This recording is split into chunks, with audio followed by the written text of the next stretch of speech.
போகலாம் வாரே.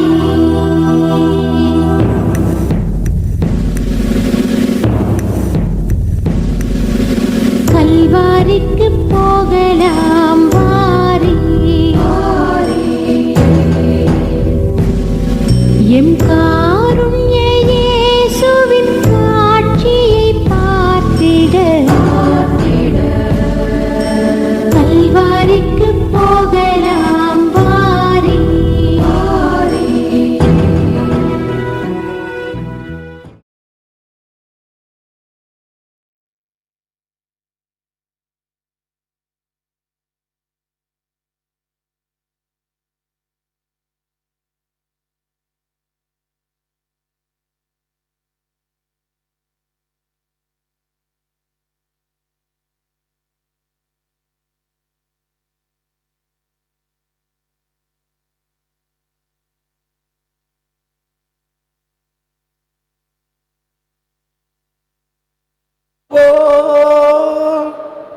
வறண்ட நீர் தவிப்பது போல் என் ஆன்மா உமக்காக ஒவ்வொரு நாளும் ஏங்கி ஏங்கி தவிக்கின்றதையா.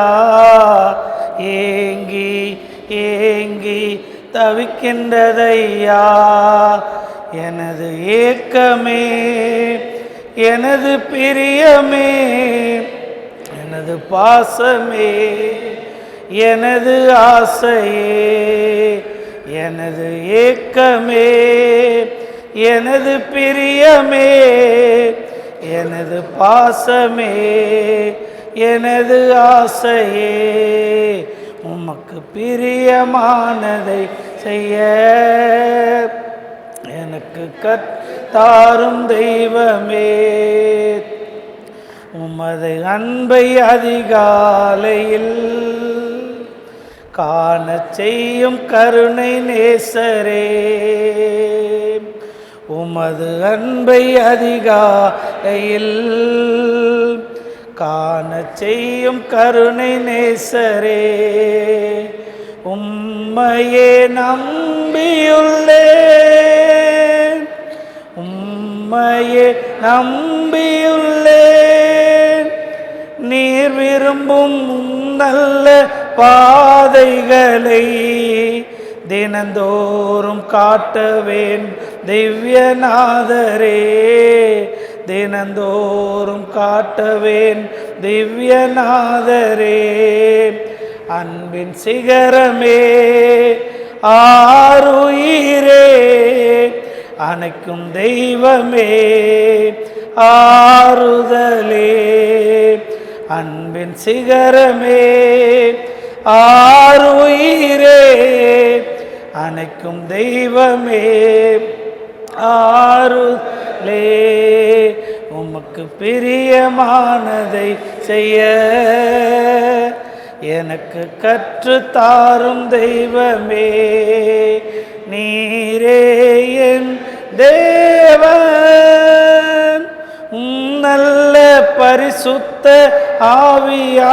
ஆவியானவர் செம்மையான வழியிலே நடத்த வேண்டுமே.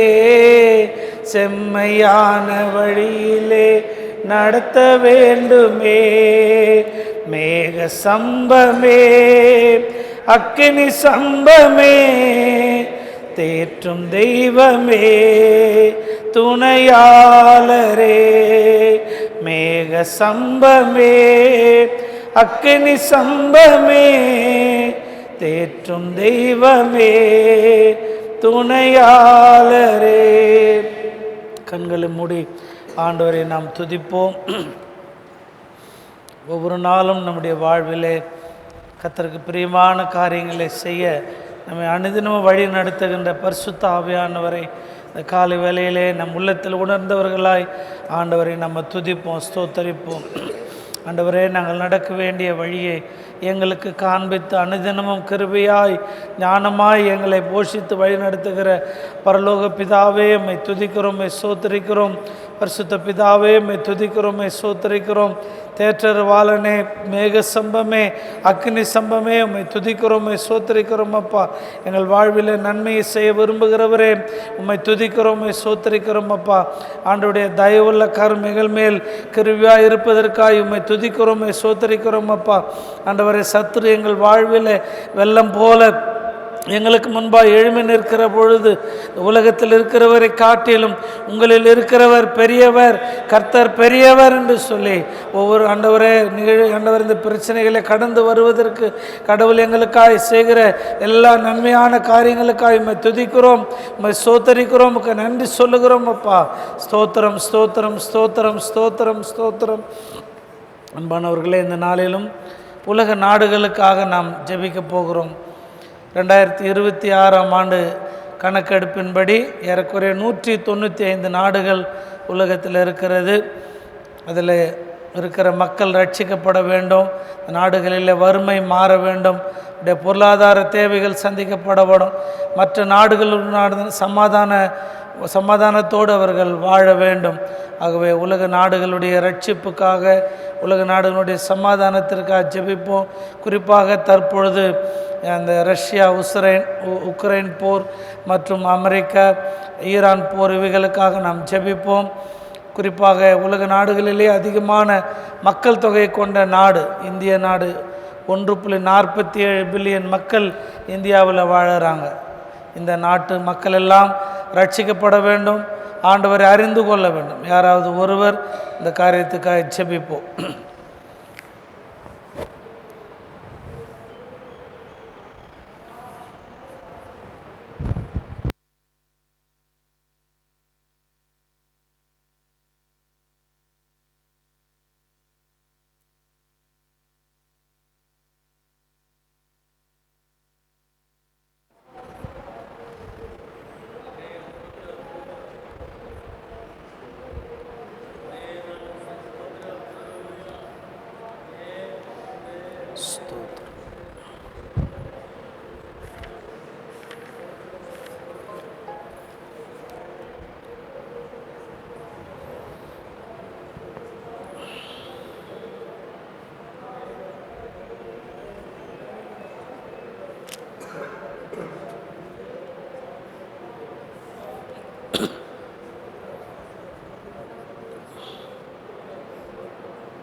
ஆண்டவர் நம்முடைய ஜெபத்தை கேட்டு உலக நாடுகளின் ரட்சிப்பை ஆண்டவர் உலக நாடுகள் ரட்சிக்கப் போவதற்காக, இந்த மக்களுடைய வறுமை தேவைகள் சந்திக்கப்பட போவதற்காக, சமாதானம் நிலவ போவதற்காக கர்த்தரை ஸ்தோத்திரிப்போம். ஸ்தோத்திரம், ஸ்தோத்திரம், ஸ்தோத்திரம்.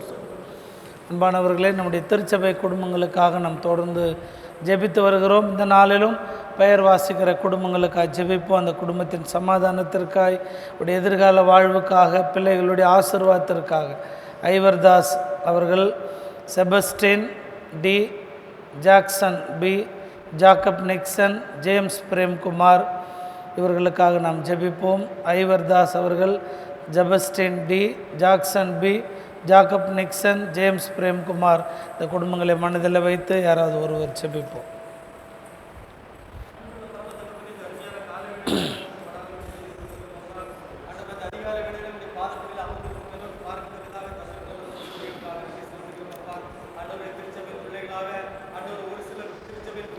ஸ்தோத்திரம், ஸ்தோத்திரம்.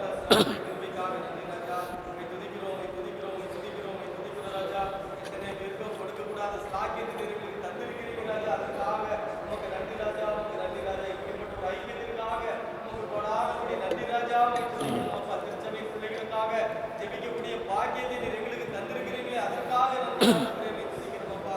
இப்பொழுதும் ஆண்டவரே பெயர் வாசித்திருக்கிற எங்களுடைய திருச்சபையின் குடும்பங்களை இந்த கரத்துல தருகிறோம் ஆண்டவரே. ஆமென். ஸ்தோத்திரம். எங்களுடைய சகோதர சகோதரிகளை உம்முடைய கரத்துல தருகிறோம் ஆண்டவரே.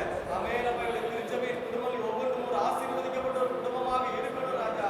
ஆண்டவரே, ஒவ்வொரு குடும்பத்திலையும் சமாதானமும் சந்தோஷமும் எப்பொழுதும் நிலைத்திருக்க வேண்டும் ஆண்டவரே. ஆமென். ஆண்டவரே, ஒவ்வொருவரையும் நீங்க ஆசீர்வதிங்க. ஒவ்வொருவரையும் வேறாக சந்தித்து நீங்க ஆசீர்வதிக்க வேண்டுமா ஜெபிக்கிறேன் ஆண்டவரே.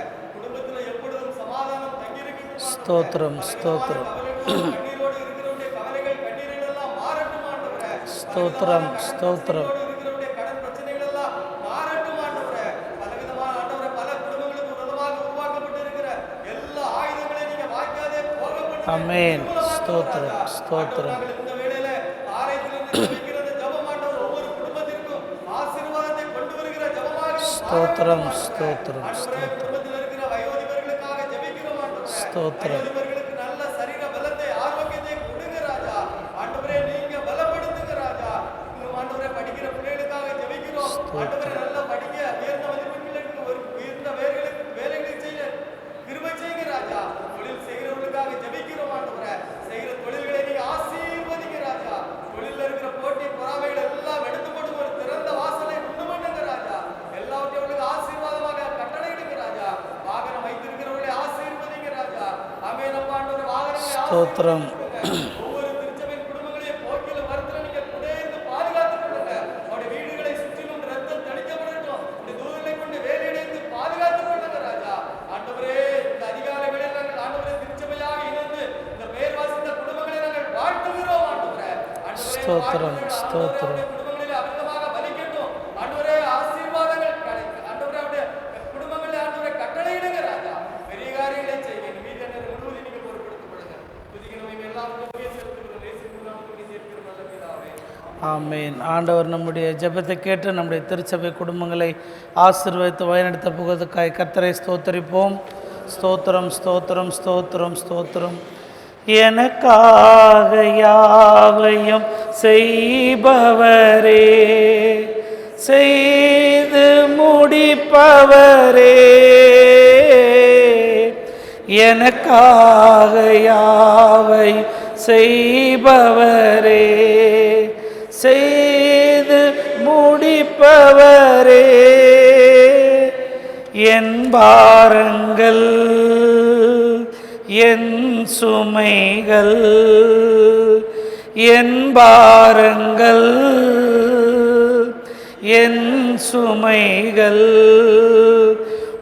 பாதத்தில் இறக்கி வைத்தேன்,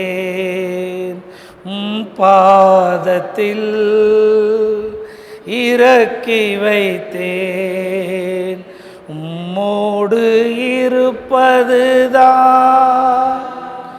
உள்ளத்தின் வாஞ்சையா, சித்தம் செய்வதுதான் இதயத்தின் ஏக்கமையா. உம்மோடு இருப்பதுதான் உள்ளத்தின் வாஞ்சையா, சித்தம் செய்வதுதான் இதயத்தின் ஏக்கமையா.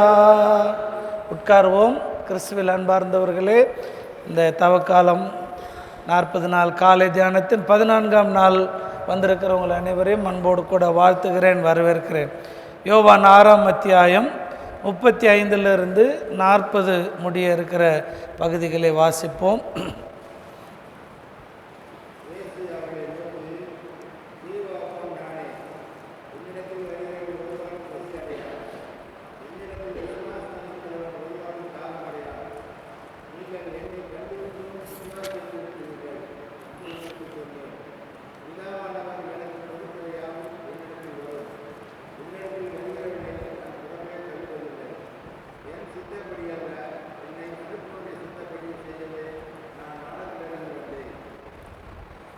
கிறிஸ்துவில் அன்பார்ந்தவர்களே, இந்த நாளிலும் நாம் நம் ஆண்டவர் இயேசு கிறிஸ்துவனுடைய திருச்சித்தம் என்ன என்பதை இன்றைக்கு நாம் படிக்க கேட்ட திருமறை பகுதியிலே நாம் வாசிக்கிறோம். உலகத்தில் வாழ்கின்ற நம்ம எல்லாருக்குமே நிறைய விருப்பு வெறுப்புகள் உண்டு. குறிப்பாக நம்முடைய எண்ணங்களில் உள்ளங்களில் நிறைய காரியம், ஒரு நாளைக்கு குறைஞ்சபட்சம் ஆயிரக்கணக்கான எண்ணங்களும் சிந்தனைகளும் நமக்கு வந்து போவது உண்டு. அது எல்லாமே நம்ம வாழ்க்கையில் நடக்கணும்னு சொன்னால் அல்லது நடக்குதான்னு சொன்னால் அது நிறைவேறுவது இல்லை. அப்போ நம்முடைய வாழ்க்கையில் நம்ம சில நேரங்களில் சொல்கிறோம், நான் நினைக்கிறது ஒன்று, என் வாழ்க்கையில் நடக்கிறது ஒன்று. குடும்பங்களில் கூட பாருங்களேன், இப்போ ஐயா ஒன்று நினைக்கிறாரு, அம்மா ஒன்று நினைக்கிறாங்க. ஆனால் பெரும்பாலும் எல்லா குடும்பத்தில் என்ன நடக்குது? ஐயா அம்மாருங்க சித்தம் இல்லை இல்லையா?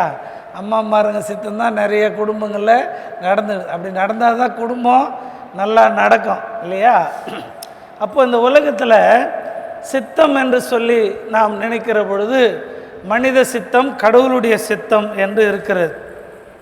மனித சித்தம் ஒருவேளை நம்முடைய பார்வைக்கு, நம்முடைய வாழ்க்கைக்கு, எதிர்காலத்துக்கு நலமாக தோன்றினாலும் சில நேரங்களில் அது தவறுதலாக முடிந்து விடுகிறது. ஆனால் கடவுளுடைய சித்தம் அறிந்து செயல்படுவதற்கு நாம் முற்படுகிற பொழுது நம்முடைய வாழ்க்கையில் கடவுள் நன்மைகளை தருகிறார்.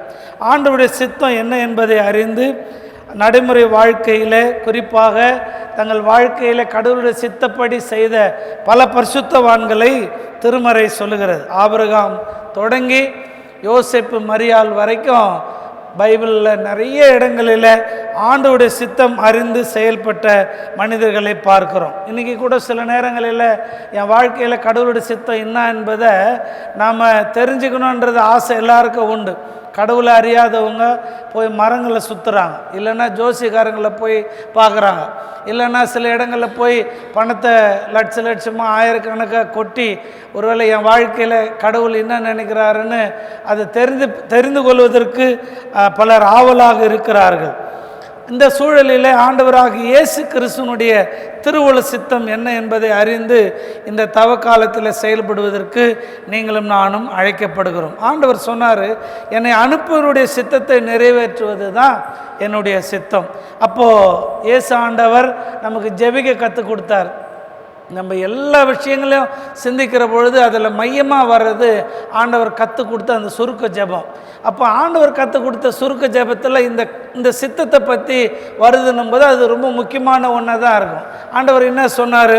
பரலோகத்தில் உங்களுடைய சித்தம் செய்யப்படுவது போல இந்த பூமியிலும் செய்யப்படுவதாக. அப்போ இந்த ப்ரேயர் என்ற கண்டென்ட்டில் கட்டாயம் நம்ம ஜெபிக்கணும் அப்படின்றது இந்த சித்தம், அந்த வில் ஆஃப் காட் கட்டாயம் இருக்குது என்பதை நாம் புரிந்து கொள்ள வேண்டும். அதனுடைய முக்கியத்துவத்தை நாம் புரிந்து கொள்ள வேண்டாம். அப்போது பரலோகத்தில் என்ன கடவுளுடைய சித்தம் நிறைவேற்றப்படுகிறது, அது இந்த பூமியில் நிறைவேற வேண்டும். இயேசு ஆண்டவருடைய திருப்பணியில் அதை நம்ம பார்க்கலாம். யோவான் 4ஆம் அத்தியாயத்தில் ஆண்டவர் ஒரு நாள் மதிய வேளை சமாரிய பெண்ணோடு கூட பேசி கொண்டிருக்கிறார். நிறைய காரியங்களை அந்த அம்மாவுடைய அந்த உள்ளத்தில் இருக்கின்ற காரியங்களை ஆண்டவர் வெளிப்படுத்துகிறாரு. சமாரி பெண்ணினுடைய உரையாடலுடைய நிறைவு, அந்த கான்வர்சேஷன் முடியும் போது சீஷருங்க ஊருக்கு போயிட்டு திரும்ப வராங்க. அப்படி வந்த உடனே சீடருங்க ஆண்டவரை பார்த்து ஒரு கேள்வி கேட்குறாங்க. ஒருவேளை உங்கள் காலையில் போயிட்டு மதியானம் வந்திருக்கலாம், இல்லை ரொம்ப நேரம் கழித்து பார்த்துருக்கலாம். நம்ம கூட சொல்கிறோம், நம்ம ஒருத்தங்களை பார்த்த உடனே என்ன கேட்போம், சாப்பிட்டீங்களா அப்படின்னு கேட்போம். சீடர்கள் வந்த உடனே ஆண்டவர்கிட்ட கேட்குறாங்க, நீங்கள் போஜனம் சாப்பிட்டீங்களா அப்படின்னு சீடருங்க ஆண்டவரை பார்த்து கேட்குறாங்க. அப்போது ஆண்டவர் அவங்களுக்கு சொல்கிற பதில் தான் இந்த பதில். எனக்கு நீங்கள்லாம் சாப்பிட்ற இந்த உணவை தவிர வேறொரு உணவு இருக்கிறது அப்படின்னு சொல்லி அந்த உணவு தான் கடவுளுடைய சித்தம் நிறைவேறுவது. நம்ம எப்பவுமே நமக்கு பிடிச்ச உணவுகளை சாப்பிடுவோம் இல்லையா? ஹோட்டலுக்கு போனாலும் சரி, வீட்லேயும் சரி. ஸோ நம்முடைய உணவு நம்முடைய தேவையாக இருக்கிறது, நம்முடைய சித்தமாக இருக்குது. அப்போ இயேசு ஆண்டவருடைய உள்ளத்தில் இருக்கிற தேவை என்னன்னு சொன்னால், பிதாவினுடைய சித்தம் நிறைவேற வேண்டும். எபேசியர் 1ஆம் அத்தியாயம் 11ஆம் வசனத்தில் கடவுள் தமது சித்தத்தை பிள்ளைகளுடைய வாழ்விலே நிறைவேற்றுகிறார் அப்படின்னு பவுல் சொல்கிறார். கானா ஒரு கல்யாணத்தில் ஒரு தேவை ஏற்படுகிறது. அந்த தேவை ஆண்டவரிடத்தில் அறிவிக்கப்படுகிறது. அப்போது அந்த தேவையில் கடவுளுடைய சித்தம் என்ன என்பதை ஆண்டவருடைய வார்த்தையை கொண்டு மரியாள் அங்கே அறிந்து கொள்கிறதை பார்க்கிறோம். அப்போ நம்முடைய வாழ்வில் கூட ஏற்படுகிற தேவைகளில் நாம் முதலாவது கடவுளுடைய சித்தம் என்பது என்ன என்பதை அறிந்து கொள்வதற்கு அழைக்கப்படுகிறோம். பொதுவாக நம்ம எல்லாருமே செய்கிற ஒரு விஷயம் என்னென்னா, இப்போ நீங்கள் காலைல ஜெபம் பண்ணிங்களா அப்படின்னா நிறைய பேர் கை தூக்குவோம், ஜெபம் பண்ணணும்னு சொல்லி. காலைல பைபிள் வாசிங்களான்னு சொன்னால் எத்தனை பேர் கை தூக்குவோன்னு தெரியாது. இது ரெண்டுமே பேரலாக இருக்கணும். என்னென்னா, ஜெபம்ன்றது என்னுடைய சித்தம், என்னுடைய தேவையை நான் கடவுள்கிட்ட தெரியப்படுத்துது. கட்டாயம் அதில் பெட்டிஷன் இருக்கும். சாமி இன்றைக்கி நான் இது செய்ய போகிறேன், இது வேணும், இதை செய்யணும் அப்படின்னு நம்ம பெட்டிஷன் வைப்போம், ப்ரேயர். ஆனால் இறை வார்த்தைன்றது தான் கடவுளுடைய சித்தம் என்ன என்பதை நம்ம தெரிஞ்சுக்கிறதுக்கான ஒரு கருவி. ஸோ ஒவ்வொரு நாளும் ஒவ்வொரு கிறிஸ்தவங்களும் விசுவாசிங்களும் ஜெபம் பண்ணிட்டு நான் இன்றைக்கி என்னுடைய கடமை முடிச்சிட்டேன்றது இல்லை, இறை வார்த்தை என்ன என்பதை அந்த நாளுக்குரிய மன்னா கடவுள் என்னோடு கூட என்ன பேசுகிறார் என்பதை அறிந்து கொள்வதற்கு, கடவுளுடைய சித்தத்தை அறிந்து கொள்வதற்கு இந்த திருமறை வார்த்தை நம்மை வழி நடத்துகிறது. கடவுளுடைய இறை வார்த்தை நாம் அறிந்து அவருடைய சித்தத்தை அறிந்து கொள்ளலாம். இங்கே பாருங்கள், யோவான் 4ஆம் அத்தியாயத்தில் அவருடைய சித்தம் என்னன்னா, ஆண்டவர் சொல்றார், இங்கே பாருங்கள், வயல் நிலங்கள் அறுவடைக்கு ஆயத்தமாக இருக்கிறது. ஆக அந்த வயல் நிலங்கள் அறுக்கப்பட வேண்டும். அதற்காக நீங்கள் என்ன பண்ணணும்? உங்களுடைய எஜமானனை வேண்டிக் கொள்ளுங்கள். அப்போ கடவுளுடைய சித்தம் என்னன்னா, ஒருவரும் கெட்டு போவது கடவுளுடைய சித்தம் அல்ல. இந்த விதைப்பவர் அறுப்பவர் யோவான் 4ஆம் அத்தியாயத்தில் பார்த்தீங்கன்னா குறிப்பிடுகிற பொழுது ஆண்டவர் அந்த வேலையை செய்வதற்கு ஆட்கள் தேவை என்று சொல்லி குறிப்பிடுகின்றதை பார்க்கிறோம். மத்தேயு 9ஆம் அத்தியாயம் 38ஆம் வசனத்தில் அறுவடை மிகுதி வேலையாட்களோ குறைவு அப்படின்னு சொல்கிறார். இன்றைக்கி ஆண்டவர் உடைய வருகை தாமதிக்கிறது என்று நம்ம நினைக்கிறோம். நம்ம நிறைய நம்ம அப்பா அம்மா எதிர்பார்த்தாங்க, அவங்க அப்பா அம்மா எதிர்பார்த்தாங்க, ஆண்டவர் வரப்போகிறவர். அந்த தாமதத்துக்கான ஒரே ஒரு ரீசன் என்ன தெரியுமா? ஒருவரும் கெட்டு போகக்கூடாது, எல்லோரும் மனம் திரும்ப வேண்டும். 2 பேதுரு 3ஆம் அத்தியாயம் 9ஆம் வசனத்தில் அதை பேதுருக்கு கடவுள் வெளிப்படுத்துகிறார். ஒருவரும் கெட்டு போகக்கூடாது, அதுதான் கடவுளுடைய சித்தமாக இருக்கிறது. ஆக கடவுளை அறிந்து கொள்வது, கடவுளுடைய திருவுள சித்தத்தை செய்வது நம் ஒவ்வொருவருடைய கடமையாக இருக்கிறது. யோவான் 6ஆம் அத்தியாயம் நீங்கள் 38லிருந்து 40 வசனங்களை நீங்கள் வாசிக்கும் பொழுது, குமாரனை கண்டு அவரிடத்தில் விசுவாசமாக இருக்க வேண்டும். கடவுளுடைய சித்தத்தை நம்ம அறிந்து கொள்ளணும்னா குமாரனை அறிந்து கொள்ள வேண்டும், அவரிடத்தில் விசுவாசமாக இருக்க வேண்டும். இப்போ பாருங்கள், ஒரு புது நபருடைய விருப்பு வெறுப்புகள் நமக்கு தெரியாது. ஆனால் பழகின ஒருத்தரை பற்றி அவருக்கு என்ன பிடிக்கும் எது பிடிக்காதுன்றது நமக்கு ஈஸியாக சொல்லிட முடியும். இப்போ பிள்ளைங்க அப்பா மனங்கோணாமல் நடக்குதுன்னு சொன்னால் எப்படி? இந்த இடத்துக்கு போனால் அப்பா திட்டுவார், இந்த விஷயத்தை செஞ்சால் அப்பாவுக்கு பிடிக்கும். அப்போ கடவுளுடைய சித்தம் என்ன என்பதை அவருடைய பிள்ளைகள் அறிந்து கொள்ளுகிறார்கள். அப்போ நான் பிதாவினுடைய சித்தத்தை அறிந்து கொள்ளுதுன்னு சொன்னால், இயேசு ஆண்டவர் தன்னுடைய பிதாவின் சித்தம் என்ன என்பதை அறிந்திருக்கிறார். கெத்செமனே தோட்டத்தில் ஆண்டவர் ஜெபித்த ஜெபம் ஒரு முக்கியமான ஜெபம். ஆண்டவரே, இந்த பாத்திரம் என்னை விட்டு நீங்கள் கூடுமானால் நீங்கட்டும், ஆகிலும் என் சித்தம் அல்ல உம்முடைய சித்தம் நிறைவேறட்டும். பிதாவின் சித்தம் என்ன? குமாரன் இந்த உலகத்தினுடைய மீட்புக்காக பாடுபட வேண்டும், சிலுவையில் அவர் மரிக்க வேண்டும், உயிர்த்தெழ வேண்டும். அதுதான் பிதாவினுடைய சித்தம். ஒருவேளை அந்த பாதை, பாடுகள், துன்பங்கள், ஒருவேளை அந்த துயரமான பாதையில் கடந்து போக வேண்டி இருந்தாலும் அதை ஆண்டவராகிய இயேசு கிறிஸ்து அதை ஏற்றுக்கொள்ளுகிறதை பார்க்கிறோம். இதை காட்டிலும் இன்னொரு விஷயம், மத்தேயு 7ஆம் அத்தியாயம் 21ஆம் வசனத்தில், என்னை நோக்கி ஆண்டவரே ஆண்டவரே என்று சொல்பவர் விண்ணரசில் சேர மாட்டார், பரலோக தந்தையினுடைய விருப்பப்படி நடப்பவர். அதாவது என்னை நோக்கி ஆண்டவரே ஆண்டவரே என்று சொல்கிறவங்க பரலோக ராஜ்யத்தில் போக முடியாது. அவருடைய சித்தத்தை செய்கிறவர்கள் மட்டுமே பரலோக ராஜ்யத்தில் பிரவேசிக்க முடியும். அன்புக்குரியவர்களே, நம்முடைய வாழ்விலும் கூட கடவுளுடைய சித்தம் என்ன என்பதை அறிந்து செயல்படுவதற்கு நீங்களும் நானும் அழைக்கப்படுகிறோம். பிதாவின் சித்தத்தை நிறைவேற்ற உலகத்திற்கு இறைமகனாக வந்த இயேசு கிறிஸ்துவை போல ஒவ்வொரு நாளும் ஆண்டவரே என்னுடைய வாழ்விலே உம்முடைய சித்தம் நிறைவேறுவதற்கு என்னை ஒப்பு கொடுக்கிறேன். என்னுடைய பிள்ளைகளுடைய வாழ்விலே கடவுளுடைய சித்தம் நிறைவேற வேண்டும் என்று சொல்லி நம் அனுதினமும் ஆண்டவரை நோக்கி நம் இறைவேண்டல் செய்ய அழைக்கப்படுகிறோம். ஒவ்வொரு நாளும் ஜெபிப்பது எவ்வளவு முக்கியமோ அதே போல் திருமறை வாசிப்பது நமக்கு முக்கியம். இறை வார்த்தை ஆண்டவருடைய சித்தத்துக்கு நேராக நம்மை வழி நடத்துகிறது. தங்கள் சித்தத்தை எங்கள் வாழ்வில் நிறைவேற்றிட வரமருளும் என்று சொல்லி ஆண்டவரிடத்தில் நம்மை அர்ப்பணிப்போம். இந்த நாளின் பின்பற்றல் கடவுளுடைய சித்தம் அறிந்து அவருடைய சத்தம் கேட்டு செயல்பட நம்மை அர்ப்பணிப்போம். அன்புக்குரியவர்களே, திருப்பந்திக்காக நம்மை ஆயத்தப்படுத்தும் வண்ணமாக நம்முடைய தகுதியின்மையை உணர்வோம். இந்த தூய பந்தியிலே பங்கேற்பதற்கு நம்மளே தகுதியில்லை. பரிசுத்த ஆவியானவர் இந்த அப்பத்தின் திராட்சரசத்தையும் கிறிஸ்துவின் உடலாக இரத்தமாக திருநிலைப்படுத்துகிறார். நாம் நமது அபாத்திரன்மையை உணர்வோம். ஆயக்கவனுடைய ஜெபத்தை 3 முறை சேர்ந்து சொல்லுவோம்.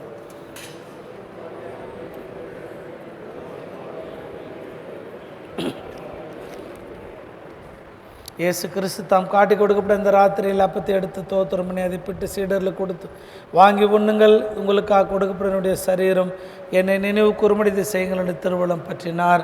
அந்தப்படி அவர் உண்ட பின்பு பாத்திரத்தை எடுத்து தோத்திரம் பண்ணி அவர்களுக்கு கொடுத்து, நீங்கள் எல்லோரும் இதில் பானம் பண்ணுங்கள், உங்களுக்காக நிகருக்காக பாவ மன்னிப்பு உண்டாபடி சிந்தப்படுகிற புது உடன்படிக்கைக்குரிய என்னுடைய இரத்தம், இதை பானம் பண்ணும் போதெல்லாம் என்னை நினைவு கூறும்படி செய்யுங்கள் என்று திருவள்ளம் பற்றினார். ஆமேன். கர்த்தாவே உம்முடைய மரணத்தை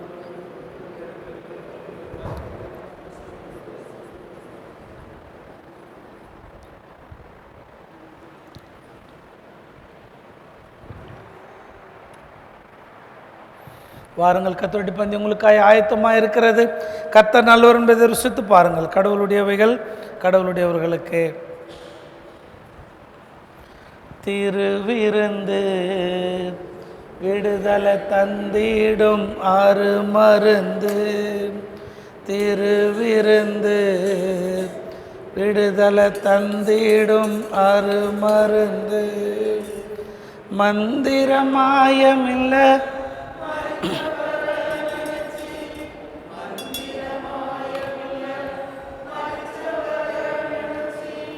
தந்திடும் விருந்து மல்ல சாத்திர் சடங்கும் அல்ல திருவிருந்து, விடுதலை தந்திடும் அருமருந்து, திருவிருந்து விடுதலை தந்திடும் அருமருந்து. அன்னைக்கு மேலறையில் ஆசனமேசு சாமி, அன்னைக்கு மேலறையில் ஆசனமேசு சாமி, அனைத்து நோய் போக்கிடவே அரைச்சி வச்ச நல் மருந்து திருவிருந்து, விடுதலை தந்திடும் மருந்து, திருவிருந்து விடுதலை தந்திடும் அருமருந்து. நித்திய வாழ்வு தரும் காய கல்பம், நித்திய வாழ்வு தரும் உத்தம காய கல்பம், பத்தியம் பகமறந்து பகுத்து தின்னும் சோறுதான் திருவிருந்து, விடுதலை தந்திடும் அருமருந்து, திருவிருந்து விடுதலை தந்திடும் அருமருந்து.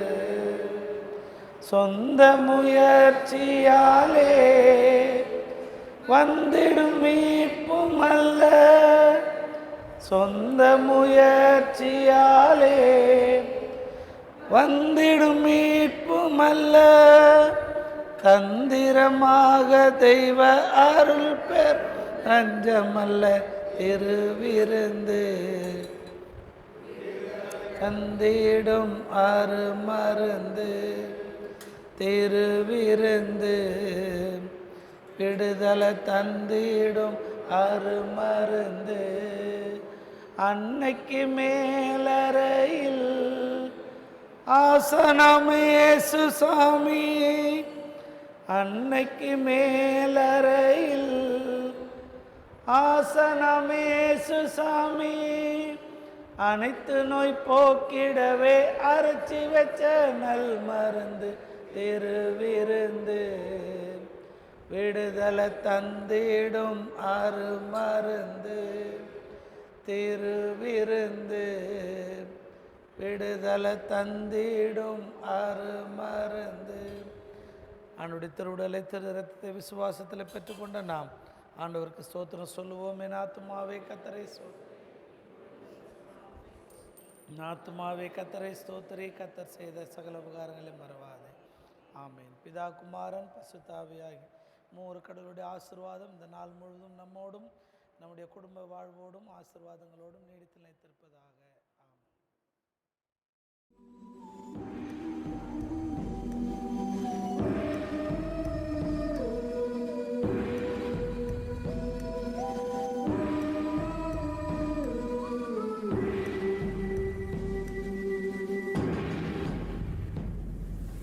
கல்வாரிக்கு போகலாம் வாரி,